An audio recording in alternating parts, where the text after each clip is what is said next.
she would come spend the night and stuff. She was pretty adventurous. Yeah.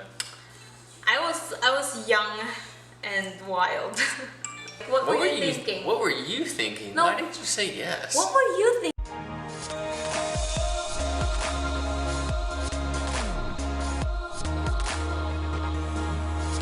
Hi guys! Today we're going to talk about our love story. We already have a video about how we met. So in this video we are going to continue telling you guys our love story. Okay, let's start. What was the last thing in the other video? Because I know we talked about how I approached you between sets and you gave me your number, and then we were texting that night, and then like I followed you to the pizza place. I think we talked about all of that. Mm-hmm. So after that we left. My sister was so cautious, or she's so, what do you call that, like Bitchy? not, don't say that. She feared the white man. Yeah, she was just trying to be protective of me. So while we were still talking at that pizza place, she just suddenly in the middle of our conversation, she was like, come on, let's go. She was just not feeling it, and then she grabbed me and we went home, and yeah, that was it. But he already had my number at that time. So the next day, I got an email from him, and the subject is Cinderella story. Because that night that we met, did we mention how he was wearing a ring, and he's wearing it as a necklace? And then I noticed it, and I was like, oh, what do you got there? And he's like, what did you say? I said it's the ring for, I don't know, the woman I'm gonna fall in love with or something. And I said if the ring fits, then you're like meant to be my girl, basically. And she tried the ring on and it fit. That's why it was Cinderella story, is because it was like the slipper that fit, but it was the ring that fit. Mm-hmm. The email basically said, hi Stephanie, it was nice meeting you, and I've never met anyone like you before, and it's like, if you want to get together, or if you want to get to know me more, you have to make an effort as well. Because his work schedule at that time, he said that it's like really strict, so he can't really just come and meet me anytime he wants. And yeah, he basically emailed me how he wanted to get to know me more and be a part of my life. And then I made several trips to Jensen, and on those trips we got together and spent some time together. I was renting a house in General Santos, and Stephanie would come to the house and she would hang out with me and the guys that I was working with, and sometimes she would spend the night. Mind you, I have a chaperone. Every time I go meet him, I was with my best friend, because you know how it is in the Philippines. In the culture, Filipinas have to have a chaperone when he's dating the guy. So that's what I did. That's why my mom was okay with me spending the night at his house, because I was with Cindy. Cindy was my best friend. And yeah. That's why your mom was okay with it? Because you were with Cindy? Yes. That's ridiculous. Obviously, she doesn't know what Cindy is like. Cindy's not going to stop you from anything. No, she's a really, really good friend. She's not bad. She's not a bad influence. She's actually a really, really good advisor. But she's the kind of friend that would support you no matter what. But there is a limit though. So anyways, we're getting off track. We saw each other another, I don't know how many times, 5 or 6 times, maybe more. It was quite a few times. Yeah. you know, and Stephanie would come, and she would come late at night after the groundskeeper had already locked the gate to our, like, the little compound that our house was in, and then she would climb over the fence in like her high heels after she got done singing. Oh my God. And she would come and spend the night and stuff. She was pretty adventurous. Yeah. I was young and wild. Let's just say it like that. So we spent a lot of time together, and things like progressed along. And then at some point, I don't know how far along we were. Maybe it was like 4 months or 5 months. 4 or 5. Because my trip was coming to an end, and I was getting close to leaving the Philippines. And I didn't want to leave without, you know, Without what? without making the relationship more permanent, you know, more stronger. So I went to Manila to do some work in Manila, and I invited Stephanie to come with me. And she flew up, and she stayed with me at the Ascot in Manila. And that was when I proposed to her. So it was only like 4 or 5 months after I'd met her. Yeah. And she said yes. Well, I was so in love. We were so in love with each other. Of course I would say yes, right? And it was so funny when he proposed. So we had a date night that night, right? So we went out, we went for dinner, we ate dinner, and then the whole time we were out, he had the ring in his necklace. He was wearing it as a necklace, and I never noticed it until we went back to the hotel. And then when I saw it, I was like, oh my God, what is this? And he's like, and then he started taking it off, and then he pulled me because we were laying down that night, and then he pulled me out of the bed, at the end of the bed, and then he kneeled in one knee and asked me to marry me. And he was like, Stephanie, will you marry me? What's funny about that? Come on. No, because you said my whole name. I can't say my whole name, but yeah, he said my whole name, and then, will you marry me? And I said yes. And why didn't you say and yes? Tell them, like, what were you thinking? What were you thinking? No. Why didn't you say yes? What were you thinking? Having, like, wearing the ring and like hoping that I would see the ring I don't know. at the dinner and make like the romantic proposal. Like, he's waiting for me to see the ring before he would propose to me at dinner. That was his plan, and it didn't happen because he was waiting for me to see the ring. And I think the ring was like hidden underneath your shirt. That's why I didn't see it. I don't know. I think it worked out pretty good though.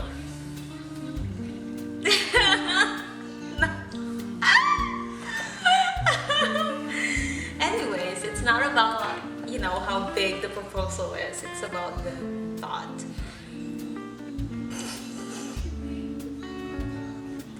And then, Yeah, you're still unhappy about it to this day. no. You hold it against me.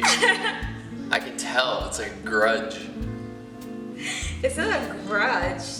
I would have. You want this big like fantasy fairy tale thing, Every girl does. and it doesn't exist. Every girl does. It doesn't exist. It was heartfelt. It was, yeah. It was heartfelt. That's what matters. I was scared. Aw, you were scared? I did the best I could. You were scared? I didn't know that. I didn't know you were scared. So anyway, You're so cute right now. anyway, she said yes, and then I went back to Japan, and I was home in Japan for a few months, and we were just talking on Skype, and you know, trying to keep the flame alive, and we decided to go on vacation together. How long have we been talking on Skype though? Like that long distance relationship? How long has that been? What's that? I think that was like a year of long distance relationship. Before we went on vacation? We were like Skyping each other, like long distance, and then we met for like maybe a month, and then we went back to this long distance relationship again. Mm-hmm. Yeah, so yeah, we had like a long distance relationship for a year. He was here, I was in the Philippines, and yeah, it was tough. We had fights, right? It was tough because when I got to the United States, I was working like 12 hours a day, and I was like barely sleeping, and I like didn't have time to eat, and I was still Skyping with Stephanie, and it was rough because I was going through some really difficult stuff at work, and she was trying to keep the relationship alive, you know. But we made it. We did. I don't know. The key to a successful long distance relationship is just communication and to really just trust each other. I think that's all. Like communicate and trust each other and be open to each other. You just gotta make time for it. Make time. That's the number one. Make time for it. Yeah. But anyway, so during that time period that we were talking on Skype, we went on vacation together. We started out in Manila. We did a week in Manila, and then we did a week in Phuket, Thailand, and then we did a week in Kuala Lumpur, Malaysia, and then we did another week in north of Manila. What was the name of the place? Zambales. In Zambales, at this surfing resort, but there wasn't really any waves, so we didn't really get to surf much. And we got to know each other a lot better, I guess, on that vacation, because it was pretty intimate. We had a lot of fights as well. And it was a lot of time together, yeah. A lot of fights. Yeah.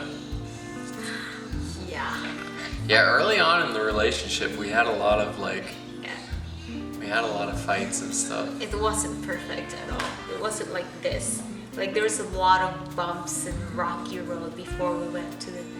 And we got here. I don't know what happened. Like, I don't know what happened between like the year before we got married and the year after we got married. Because it wasn't until like the second year after we got married that we really started to click together. Yeah. You know, I don't know what changed that made us different. I think we just really got to really get to know each other. Yeah, maybe that's all. And then because oh my god, you are a pain. You are really hard to live with. Admit it. He's really stubborn.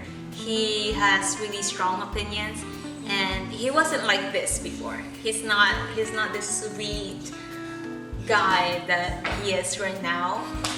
The first year of our marriage was really rough because he has a really strong personality, and I have a really sensitive personality. So like whenever he like gets aggressive on stuff, not physically, but like, you know, he gets aggressive on stuff, I get like no.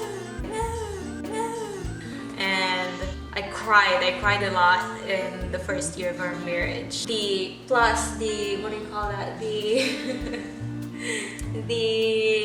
language barrier that like put a lot of stress. The language barrier put a lot of stress in our first year of marriage because, you know, like it's the first year, you still don't know each other and you're living together.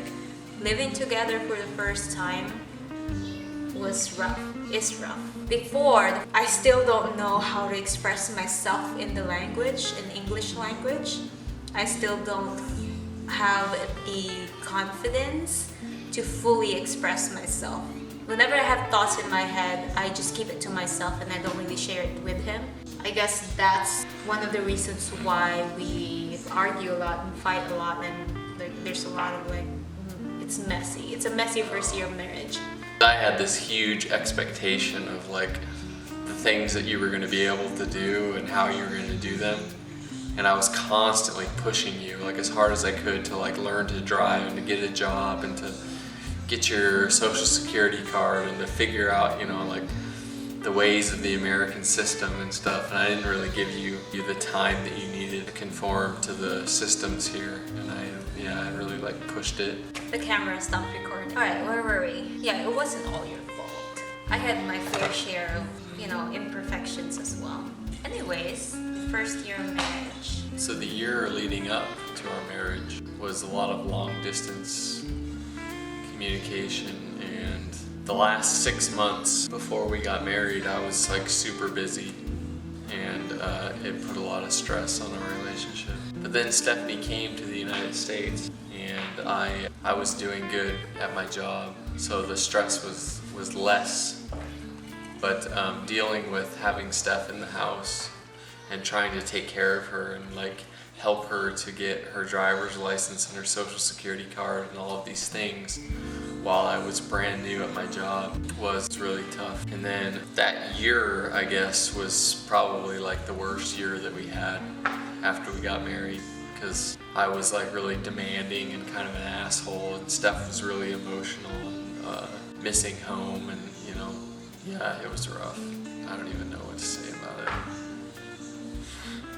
it. We learned a lot about each other. We did. I would say that. A lot. And then things got better, you know.